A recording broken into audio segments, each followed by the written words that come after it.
ఈరోజు topic rabies vaccine. ప్రమాదవశాత్తు కుక్క ఏమన్నా మనల్ని కరిసినప్పుడు ఎలాంటి జాగ్రత్తలు తీసుకోవాలి, దానికి తగ్గ టీకాలు ఏమి వేయించుకోవాలి. ప్రమాదవశాత్తు కుక్క కరిసినప్పుడు వూండ్ని 3 రకాలుగా క్లాసిఫై చేస్తాం.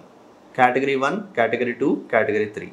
కేటగిరీ 1 అంటే మనం ఎప్పుడన్నా డాగ్కి ఫీడ్ చేసినప్పుడైనా సరే, అలా చేసినప్పుడు డాగ్ మనల్ని నిమిరినప్పుడు కానీ దానికి ఏ విధమైన వ్యాక్సిన్ తీసుకోవాల్సిన అవసరం లేదు. కేటగిరీ 2 బ్లడ్ ఊజ్ అవ్వకుండా ఉన్నప్పుడు ఉంటే కనుక అది కేటగిరీ 2 ఉంటుంది. గాయం ఉంటుంది కానీ బ్లడ్ ఊజ్ అవ్వదు. అలాంటి విషయాల్లో యాంటీ రేబీస్ వ్యాక్సిన్ తీసుకుంటే సరిపోతుంది.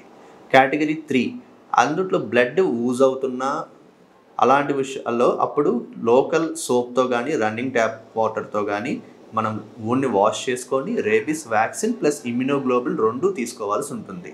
రేబీస్ వ్యాక్సిన్ వచ్చేసి మొత్తం 0, 3, 7, 14 అండ్ 28 4 to 5 డోసెస్ తీసుకోవాల్సి ఉంటుంది. రేబీస్ ఇమ్యునోగ్లోబులిన్ అప్పటికప్పుడు తీసుకుంటే సరిపోతుంది.